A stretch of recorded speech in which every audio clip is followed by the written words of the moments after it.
Move to the back where you belong. The flight attendant's voice cut through first class like a blade. Elias Amir Khan, 17, clutched his boarding pass. Seat to A. The Boeing 737 hummed with pre-flight energy. Passengers settled into leather seats worth more than most people's monthly rent. Elias walked down the narrow aisle, his designer backpack drawing stares from every direction. Flight attendant Sarah Mitchell blocked his path. Her smile vanished the moment she saw him approaching first class. "Excuse me, young man, I think you're lost." Elias held up his boarding pass. Seat to A. First class, paid in full. Sarah's eyes narrowed. There must be some mistake. These stories of prejudice happen every day. Real-life stories that mirror the most touching stories we see in movies. But this one would be different. Have you ever been so certain someone didn't belong that you never questioned your own assumptions? 6:47 p.m. Minutes to take off. Sarah snatched the boarding pass from Elias's hand. Her fingers traced the printed details like she was examining evidence at a crime scene. Other passengers craned their necks to watch the unfolding drama. "This documentation appears fraudulent," Sarah announced loudly enough for the entire cabin to hear. "Young man, I'm going to need you to return to economy class immediately." Elias remained perfectly still. His voice carried the calm authority of someone twice his age. "Ma'am, that's a valid boarding pass. I purchased this seat with my own credit card." A woman in 1B pulled out her iPhone. The red recording light blinked to life. Sarah noticed and raised her voice even higher. "Sir, please don't make this more difficult than necessary. We have other passengers to consider." The expensive Patek Philippe watch on Elias's wrist caught the cabin light. A graduation gift from his grandfather. It was worth more than Sarah's monthly salary. She didn't notice. She was too busy studying his face, searching for signs of deception that existed only in her imagination. Elias pulled out his wallet to show additional ID. The Black American Express Centurion card, one of only 17,000 in existence, was clearly visible. Sarah's eyes passed right over it. "I don't need to see anything else," she said. "These kids think they can scam their way into first class with fake documents." Dr. James Park, seated in 1A, cleared his throat. "Excuse me, miss, I saw this young man at the gate. He was clearly traveling first class." Sarah turned to him with a practiced smile. "Sir, I appreciate your concern, but airline policy requires us to verify suspicious boarding situations." "What exactly is suspicious?" Dr. Park asked. Sarah's pause lasted 3 seconds too long. The woman recording caught every moment of her hesitation. Elias's phone buzzed with a text message. The screen briefly showed, "Dad, landing in 20 minutes. See you at hotel." He silenced it immediately. 6:49 p.m. 10 minutes to take off. Gate Supervisor Tom Jenkins appeared at the aircraft door. His uniform was wrinkled and his tie slightly askew. Sarah waved him over with obvious relief. "Tom, we have a situation. This young man is attempting to board with questionable documentation." Tom looked Elias up and down. His assessment took exactly 2 seconds. "Son, you're going to need to step off the aircraft while we sort this out." "Sort what out exactly?" Elias asked. "I have a valid ticket for seat A. I've shown my ID. What additional verification do you need?" "Don't get smart with me," Tom snapped. "We've dealt with ticket fraud before." The passenger in 1C, Emma Rodriguez, opened her Instagram app. She tapped the Go Live button and pointed her camera toward the confrontation. Her screen showed 47 viewers, then 126 likes, then 284. "This is Emma Rodriguez reporting live from Flight 447. She whispered to her phone. "We are witnessing what appears to be discrimination against a young passenger of color in first class." The viewer count jumped to 847. Elias pulled out a leather business card holder. It was monogrammed with his initials. "Eek." He handed Tom a card, but Tom barely glanced at it before handing it back. "I'd like to file a formal complaint with your Customer Relations Department." Elias said calmly. Sarah laughed. You can file whatever you want from the terminal. The captain's voice crackled over the intercom. Flight attendants, please prepare for departure. We have a narrow window to maintain our slot time. Tom looked at his watch. Captain, we have a brief passenger verification issue. Stand by. Elias straightened his shoulders.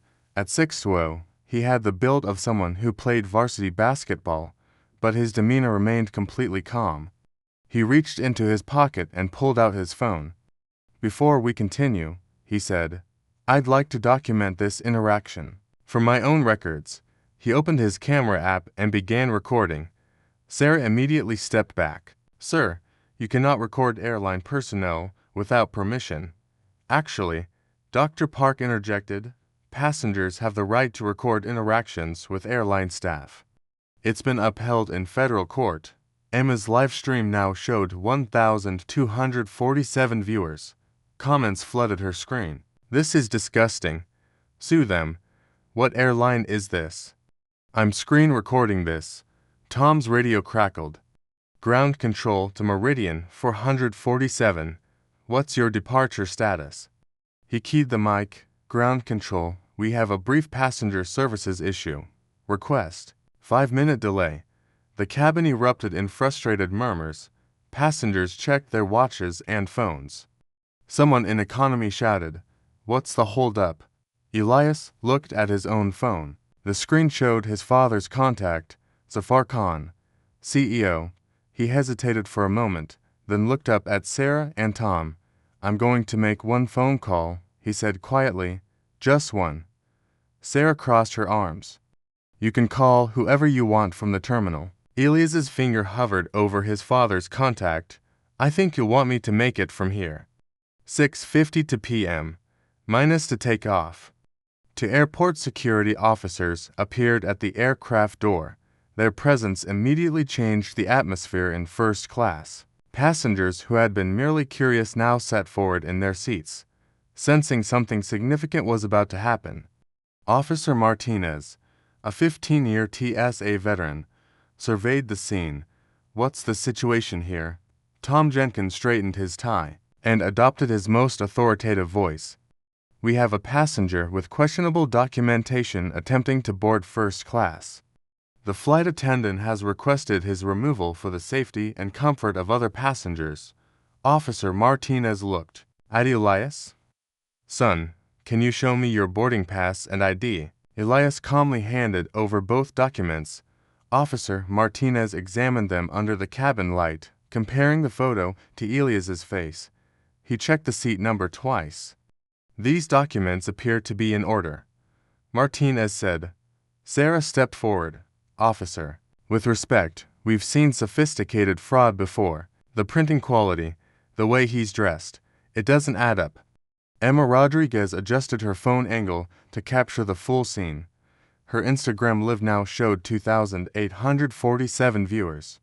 The comments section moved too fast to read individual messages, but the sentiment was clear. Viewers were outraged. A notification popped up on Emma's screen. Your live video is trending in Los Angeles. Dr. Park stood up from his seat. Officer, I'm a physician. I've been observing this entire interaction. This young man has been nothing but respectful. He's shown valid identification and a valid boarding pass. I see no reasonable grounds for removal. Tom's face reddened. Sir, please remain seated. This doesn't concern you. Discrimination concerns everyone, Dr. Park replied firmly. Elias's phone buzzed again. This time he glanced at the screen long enough for others to see it. The text preview showed, Dad, board meeting running late. Text me when you land. Officer Martinez noticed something else. Son, is that an American Express Centurion card in your wallet? Elias nodded. Yes, sir. Those aren't easy to get, Martinez observed. Usually require significant income or assets.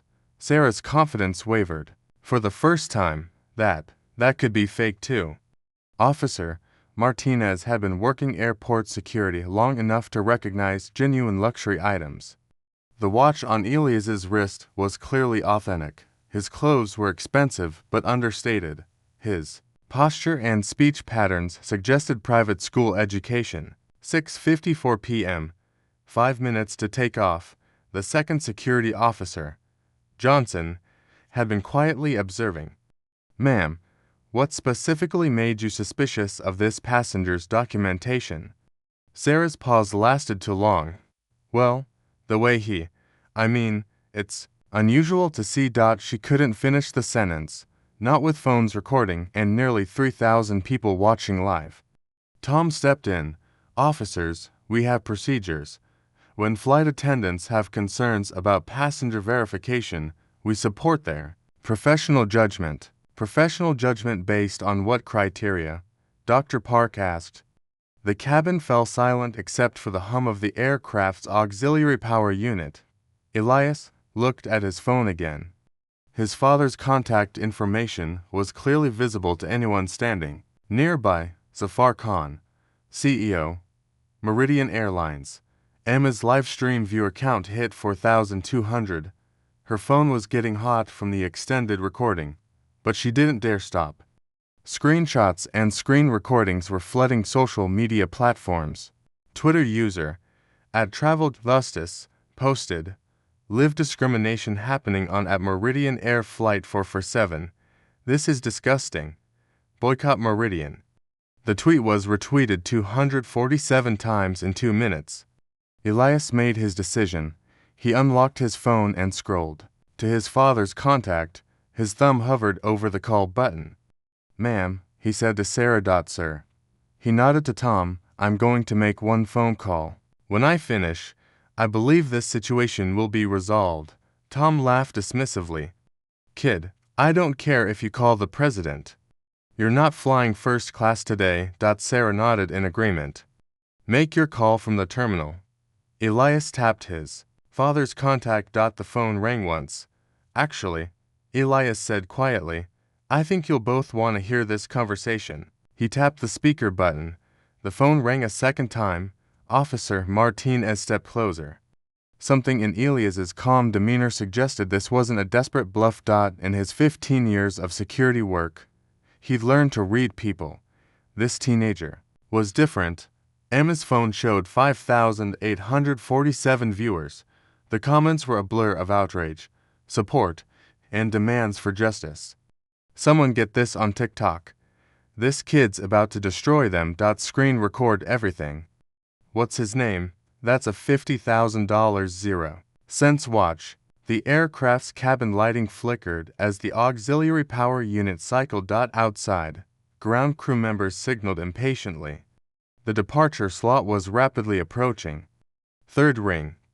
Elias looked directly at Sarah, then at Tom. "Before someone answers, I want to be very clear about something. This conversation is being recorded by multiple people. Whatever happens next will be public record." Fourth ring. Tom's radio crackled again. "Meridian 447 ground control. We need immediate departure status. Update. You're approaching slot time violation." Sarah's hands shook slightly as she adjusted her uniform. Something in Elias's tone had shifted. The calm confidence was still there, but now it carried an undertone of authority that made her nervous. Fifth ring. Officer Martinez found himself genuinely curious about who this teenager was calling. The expensive watch, the Centurion card, the private school composure, pieces of a puzzle that didn't match the discrimination narrative Sarah was pushing. Emma whispered into her phone, 6,000 people are watching this live. Whatever happens next, you're seeing it in real time. 6:55 p.m. -4 minutes to take off." The phone was answered on the sixth ring. "Good evening. This is Zafar Khan." The voice was professional, authoritative, and carried the unmistakable tone of someone accustomed to making decisions that affected thousands of people. Sarah's face went pale. The name was familiar, but she couldn't immediately place it. Tom's expression changed. He definitely recognized the name. Elias spoke clearly into the phone. "Hi, Dad. I'm having an issue with some Meridian Airlines staff. I'm on flight 447 to Denver, and there seems to be some confusion about my seating arrangement. The first-class cabin fell completely silent. The only sounds were the aircraft's mechanical hums and the barely audible whispers from Emma's live stream viewers. 6,200 people were now watching in real time. Zafar Khan's voice carried clearly through the phone speaker. What kind of issue? Son, are you safe? Elias looked directly at Sarah. Her hand was pressed against her mouth, and her eyes had gone wide. With recognition, Tom Jenkins stood frozen, his face cycling through several shades of red. I'm safe, Dad, but I've been asked to leave first class. The flight attendant believes my boarding pass is fraudulent. A pause, then Zafar's voice carefully controlled. I see. Elias, can you please put the flight attendant on the phone? Sarah shook her head frantically and backed away. I can't. I don't. Dr. Park leaned forward in his seat. Did he just say his father is Zafar Khan? Officer Martinez was connecting the dots. Zafar Khan wasn't just any executive. He was the CEO of Meridian Airlines, the same airline whose plane they were currently sitting in. Emma's live stream exploded with comments. Holy shit. His dad is the CEO. This is about to get insane. She's so fired. Screen record everything. This is going viral. Elias held the phone towards Sarah. The flight attendant's name is Sarah Mitchell. She's right here. Zafar's voice remained professionally calm, but there was steel underneath. Sarah Mitchell, please take the phone. Sarah's hands trembled as she accepted the device. Mr. Khan? Sir, we didn't know. Didn't know what, Ms. Mitchell? The question hung in the air like a sword. Sarah's mouth opened and closed without producing sound. Didn't know what? Zafar repeated, his voice slightly sharper. We didn't know he was your son, sir. I see. So, you would have treated any other teenager of color the same way. The question was precise, surgical, and devastating. Sarah realized she had just admitted to discriminatory behavior in front of 6,400 live stream viewers and to security officers. Tom Jenkins stepped forward, trying to salvage the situation. Mr. Khan, sir, this is Tom Jenkins, gate supervisor. We were following standard verification procedures for suspicious boarding situations. Mr. Jenkins, please explain what was suspicious about my son's boarding pass. Tom's answer came too quickly. Well, sir, it's unusual to see someone his age in first class and stop. Zafar's voice cut through the explanation. Mr. Jenkins, are you suggesting that young men of color cannot afford first-class seats? Emma's phone was now too hot to hold comfortably, but she didn't dare stop recording. The viewer count hit 7,100. Elias stood quietly, watching the adults around him grapple with the consequences of their assumptions. He pulled out his school ID and held it up for everyone to see. Elias Amir Khan, student body president, Harvard. Westlake School. Harvard Westlake, one of the most prestigious private schools in California. Tuition, $47,000 per year. Officer Martinez examined the son. Why didn't you show this earlier? Elias's response was measured and thoughtful. Officer, I shouldn't need to prove my worth with a private school ID. My boarding pass and driver's license should have been sufficient. Zafar's voice came through the speaker again. Elias, are you recording this conversation? Yes, Dad, and so are several other passengers. This is being live-streamed to over 7,000 people. Good, Ms. Mitchell, Mr. Jenkins. I want to be very clear about what just happened. You discriminated against my son based on your assumptions about his race and age. You did this publicly, in front of witnesses, and it's now been broadcast to thousands of people. Sarah was crying. Sir, I made a mistake. I'm sorry. Mrs. Mitchell, you didn't make a mistake. You made a choice. You chose to assume that a teenager of color couldn't legitimately occupy a first-class seat. You chose to question documents you knew were valid. You chose to call security rather than verify his identity properly. Tom's radio crackled urgently. Meridian 447, ground control. Final call for departure clearance. Zafar heard the radio call. Mr.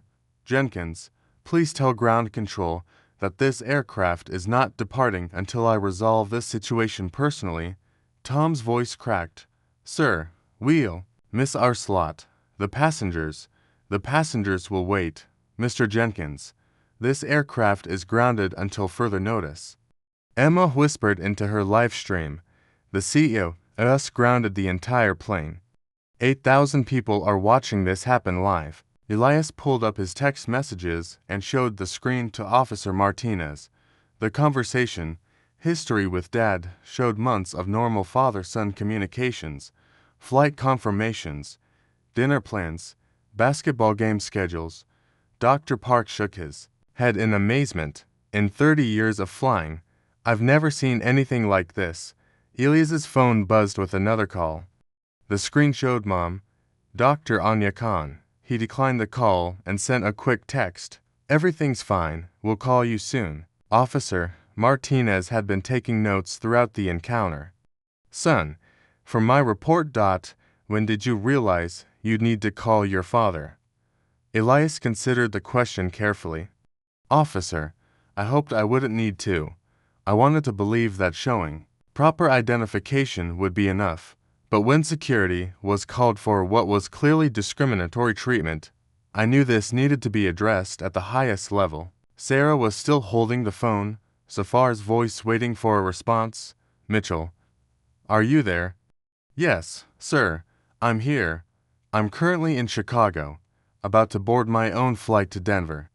I'll be landing approximately 20 minutes after you're scheduled. Arrival, Ms. Mitchell and Mr. Jenkins. You will both meet me in the executive conference room immediately upon my arrival. Do you understand? Yes, sir, they both responded. Elias, I want you to take your seat in first class. Officer Martinez, please ensure that my son is treated with the same respect and courtesy extended to every other passenger. Officer Martinez nodded. Absolutely. Sir, the live stream viewer count reached 8,900. Comments flooded the screen faster than anyone could read them. Screenshots and video clips were spreading across every social media platform. Twitter was exploding. At breaking news, Meridian Airlines CEO grounds plane after staff discriminate against his son at TMZ. Exclusive, airline discrimination caught on live stream. At the Shade Room, CEO's son exposes airline racism in real time. Elias looked at Sarah, who was still crying. His voice was gentle but firm. Ms. Mitchell, I want you to know that I don't take any pleasure in this situation. I hope we can both learn from it. Sarah nodded through her tears. I'm so sorry. I was wrong. I was completely wrong. Dr. Park began applauding slowly. Other first-class passengers joined in. The applause spread to economy class as word traveled through the cabin. Emma ended her live stream with a final comment. 9,000 people, us witness history. This young man handled discrimination with more grace and dignity than most adults could manage. Tom's radio crackled one final time. Ground control to Meridian 407. CEO office has contacted tower. You are cleared to depart when ready. Elias took his seat into A. He pulled out his laptop and opened his economics homework. Just another Tuesday evening for a high school senior. But for Meridian Airlines and for the 9,000 people who witnessed this encounter, everything had changed. Denver International Airport, Potomac Air Force Riverside Base, Special Counsel Investigative, Mountain Time. Zafar Khan arrived at Denver International Airport exactly 19 minutes after Flight 447 touchdown. His own flight from Chicago had been delayed by weather, giving him additional time to review the incident reports that had flooded his inbox during the 2-hour journey. The Meridian Airlines executive conference room occupied a corner of the airport's administrative wing. Floor-to-ceiling windows offered a view of the tarmac where planes moved like illuminated insects against the dark Colorado sky. Sarah Mitchell sat at the far end of the mahogany conference table, her uniform wrinkled from stress and her eyes red from crying. Tom Jenkins sat 3 seats away. maintaining professional distance from the flight attendant whose actions had created this crisis. Also present were Jennifer Walsh, Meridian's general counsel, Michael Torres, VP of Customer Relations, and Dr. Patricia Williams, the company's newly hired Chief Diversity Officer. Safar entered the room at 9:52 p.m. He was a tall man in his early 50s, with salt and pepper hair and the bearing of someone who had spent 3 decades building one of America's most successful airlines. His calm demeanor masked the controlled fury that had been building since his son's phone call. He set his briefcase on the table and opened his laptop. The screen displayed a real-time social media monitoring dashboard. The metrics were devastating. Meridian discrimination, 47,000 tweets in 3 hours. Instagram posts, 12,000 and climbing.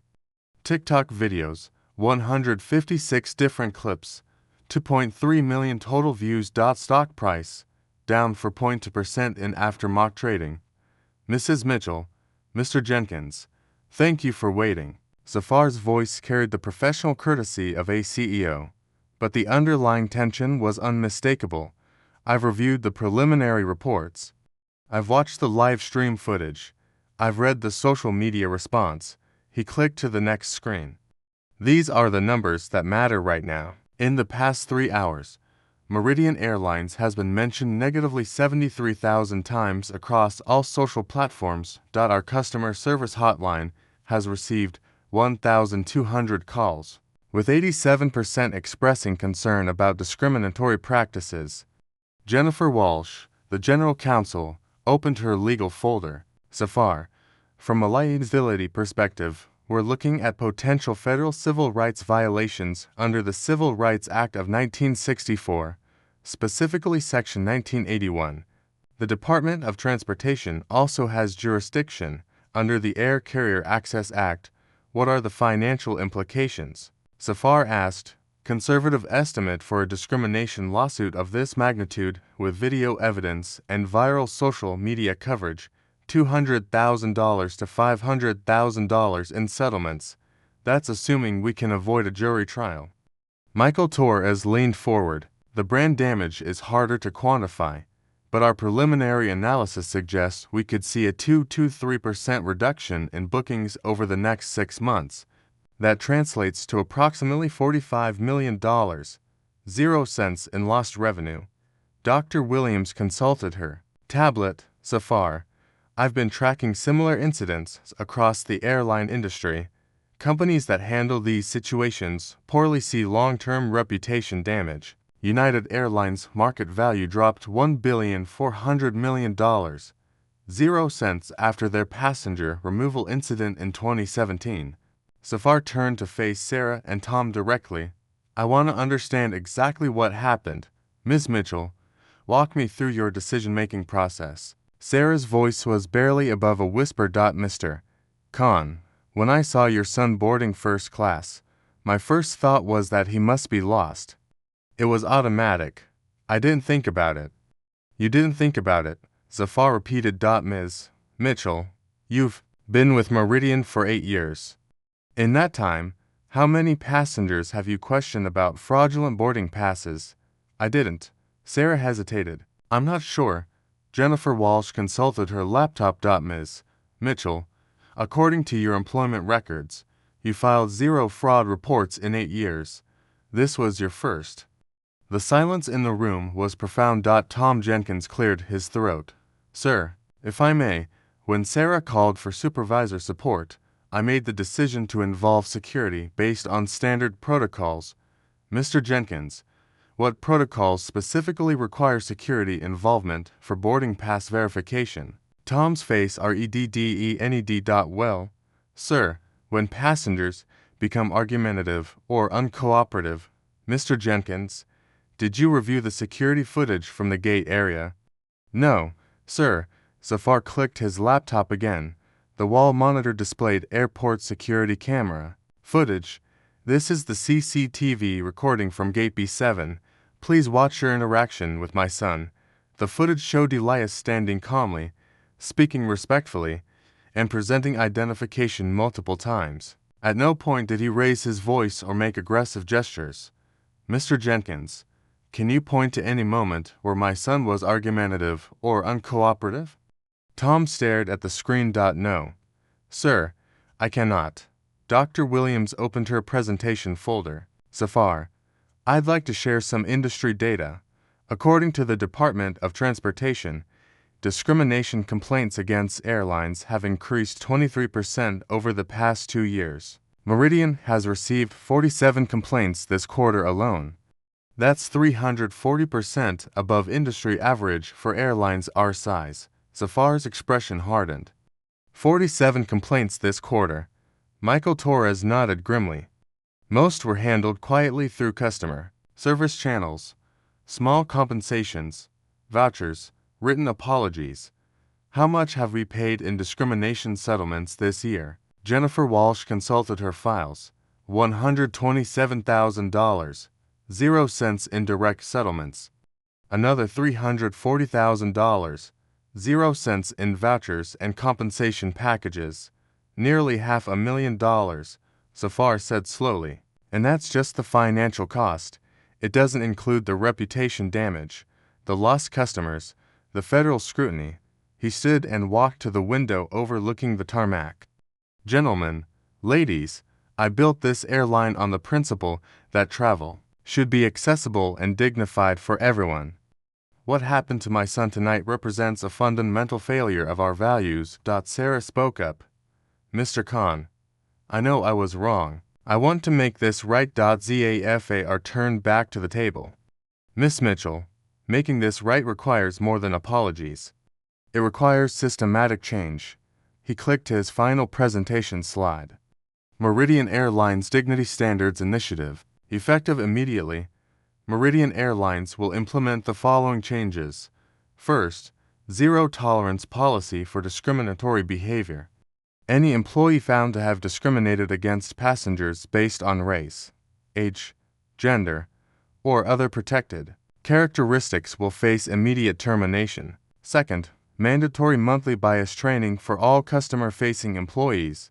This program will be developed in partnership with the NAACP and other civil rights organizations. Third, real-time discrimination reporting system.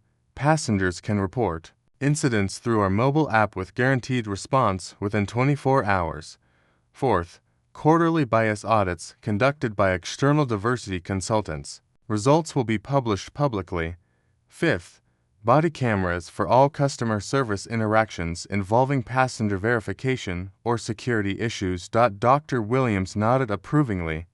Safar, these measures go beyond industry standards. They're comprehensive and enforceable. Safar looked at Sarah and Tom.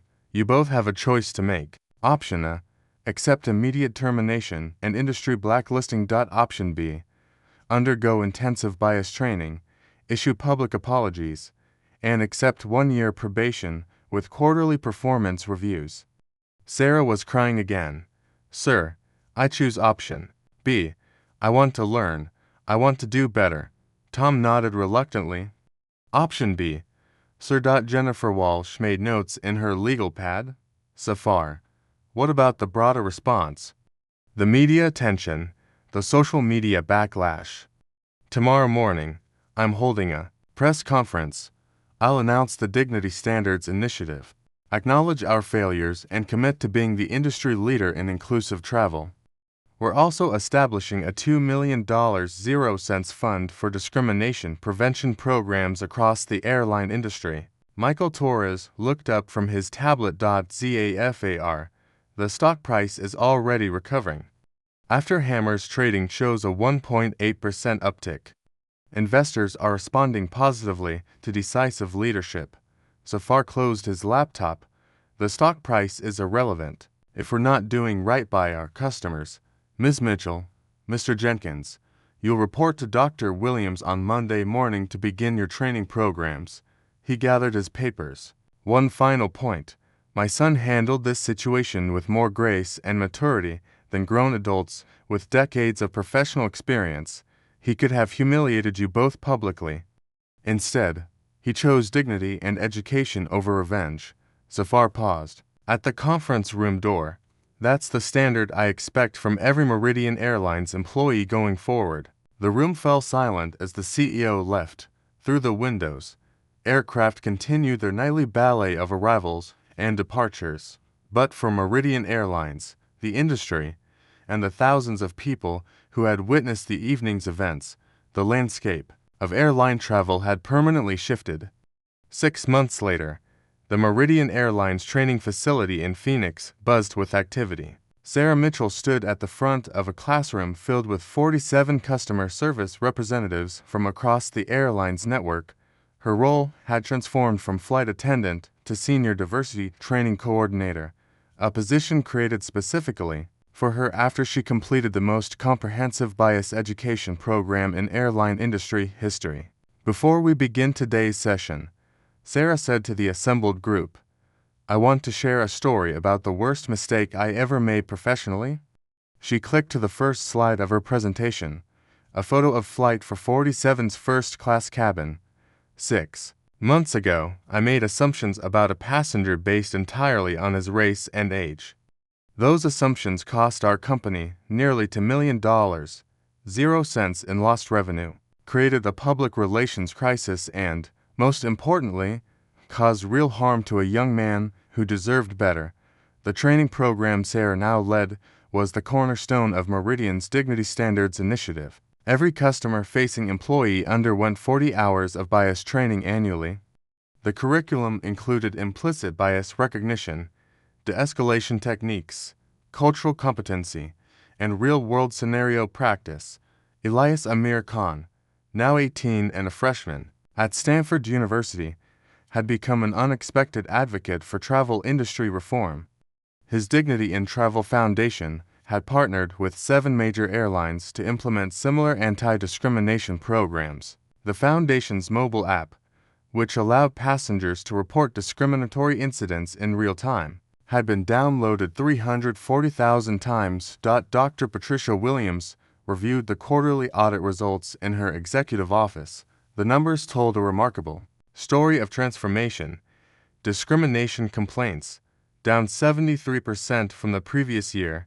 Customer satisfaction scores, up 18% across all demographics. Employee bias training completion rate, 100%. Federal commendations. 3.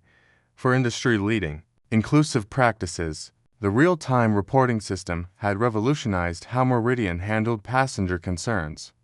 Average response time to discrimination complaints, 11 minutes. Resolution rate, 94%. Most importantly, the number of complaints had dropped dramatically as employees became more aware of their unconscious biases. Tom Jenkins had not fared as well as Sarah. His probationary period revealed a pattern of discriminatory behavior spanning several years. After failing his 3rd quarterly review, he was terminated. The airline industry shared database of problematic employees ensured he would never work in aviation again. Emma Rodriguez, the passenger who live-streamed the original incident, had parlayed her viral video into a career as a social justice documentarian. Her full-length documentary, C2A, A Story of Dignity and Change, premiered at the Sundance Film Festival and was later acquired by Netflix. The film featured extensive interviews with Elias, his parents, Sarah, and dozens of other passengers who had experienced airline discrimination. It won the Audience Award for Best Documentary and sparked congressional hearings on discrimination in the travel industry. Meridian Airlines corporate headquarters. 1 year later, Zafar Khan stood before the company's board of directors, presenting the annual Diversity and Inclusion Report. The transformation had exceeded every expectation. Ladies and gentlemen, 12 months ago, Meridian Airlines faced a crisis that could have destroyed our reputation permanently. Instead, we chose to see it as an opportunity for fundamental change. He clicked to a slide showing financial performance metrics. Our commitment to dignity and inclusion has produced measurable results.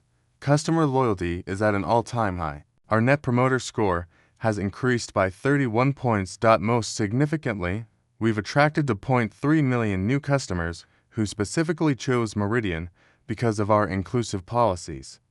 Board member Janet Crawford raised her hand. Zafar. What's been the total investment in the Dignity Standards Initiative? $8,700,000 in the first year. Training programs, technology development, external audits, and the Dignity Fund. However, the return on investment has been substantial. Revenue increased by $47 million, directly attributable to our enhanced reputation for inclusive service. The initiative had attracted attention far beyond the airline industry. Harvard Business School developed a case study based on Meridian's response to the discrimination incident. The case was now taught in MBA programs worldwide. As an example of crisis management and values-driven leadership. Elias had been invited to speak at the Harvard Business School case study launch. At 19, he commanded the attention of professors and students with his insights on dignity, leadership, and social change. The most important lesson from that evening on Flight 447, Elias told the Harvard audience, wasn't about discrimination or corporate responsibility. It was about the power of remaining calm in the face of injustice. Anger would have felt satisfying in the moment, but it wouldn't have created lasting change. His Stanford economics professor had used the Meridian transformation as a real-world example of how social consciousness could drive business success. Elias's senior thesis, Economic Incentives for Corporate Social Responsibility in the Service Industry, cited his own experience, the primary case study. The broader impact rippled throughout the aviation industry. Within 18 months of the Flight 447 incident, 12 major airlines had implemented similar anti-discrimination programs. The Federal Aviation Administration issued new guidelines for bias training and passenger rights protection. Sarah Mitchell's transformation had become legendary within Meridian.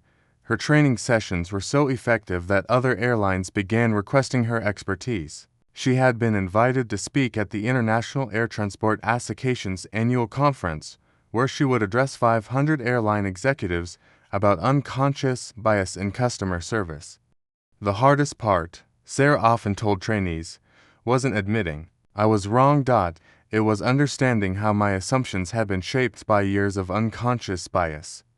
But that understanding opened the door to real change. Elias's younger sister Zoe had started high school and was already following in her brother's footsteps as a student activist.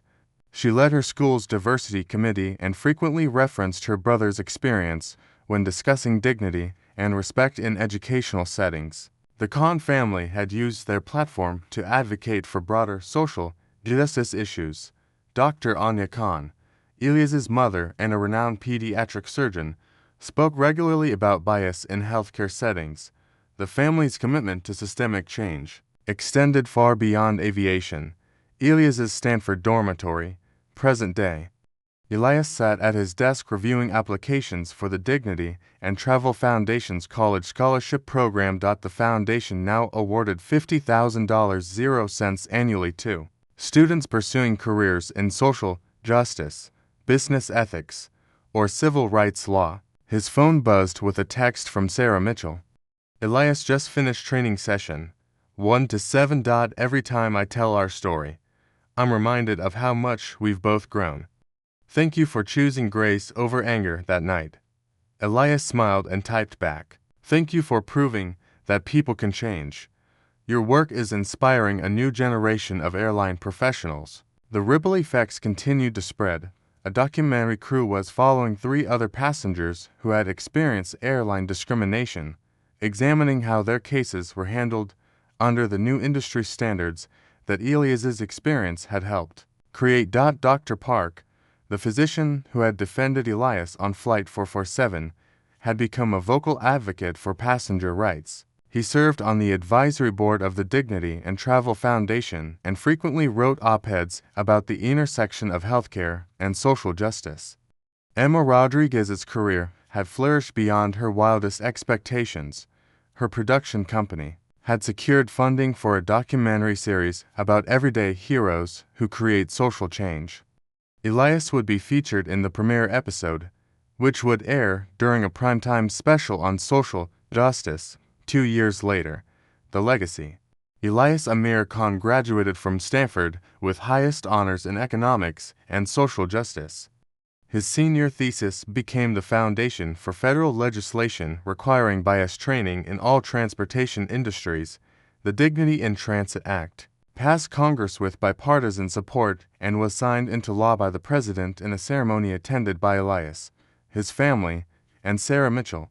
The transformation at Meridian Airlines had become a Harvard Business School case study taught worldwide. Zafar Khan was named CEO of the Year by Forbes for his leadership in corporate social responsibility.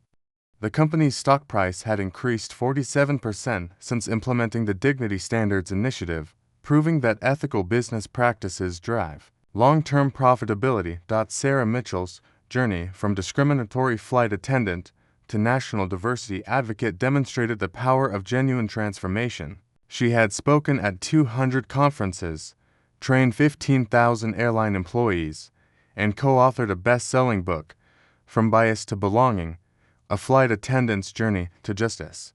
The Dignity in Travel Foundation had expanded internationally. Similar programs now operated in 23 countries, making air travel more inclusive for millions of passengers worldwide. Elias served as the foundation's youngest ever board chair, while pursuing his MBA at Stanford. These touching stories remind us that real-life stories often begin with moments of injustice, but can evolve into powerful stories of triumph and systemic change. What started as discrimination against one teenager became a movement that transformed an entire industry. Emma Rodriguez's documentary series had won 3 Emmy Awards and sparked similar reforms in hotels, restaurants, and retail chains. Her production company now focused exclusively on stories of social injustice and corporate transformation. Dr. Park had been appointed to the Department of Transportation's Civil Rights Advisory Council. He regularly cited Elias's case when advocating for stronger passenger protection regulations.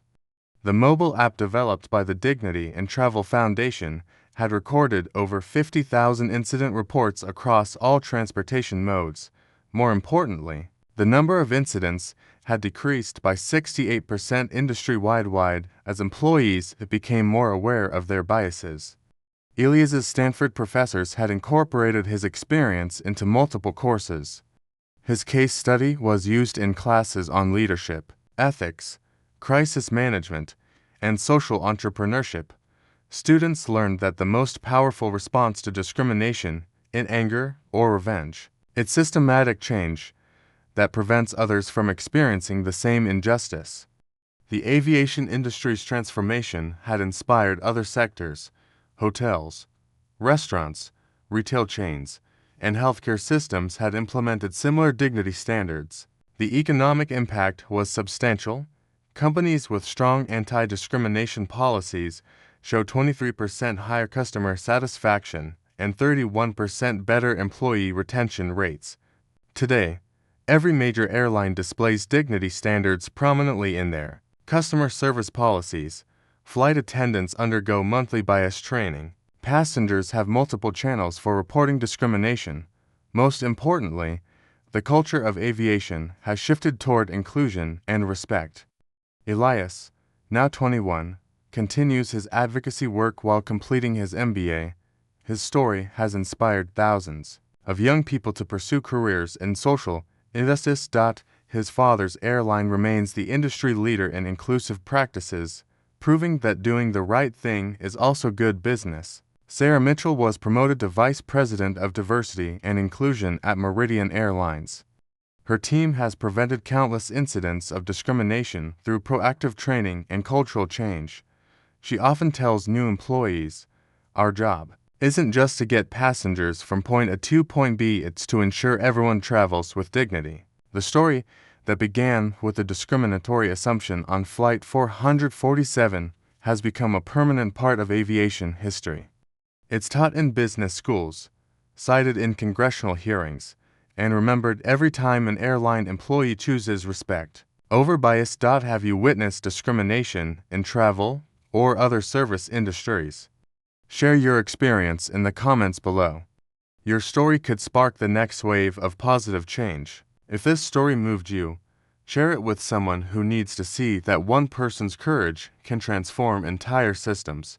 Hit subscribe for more real-life stories that prove ordinary people can create extraordinary change. Remember, dignity isn't negotiable, respect isn't optional, and change is always possible when we choose justice over silence. What would you have done in Elias' situation? How can we all contribute to making travel and life more inclusive for everyone? Let us know in the comments.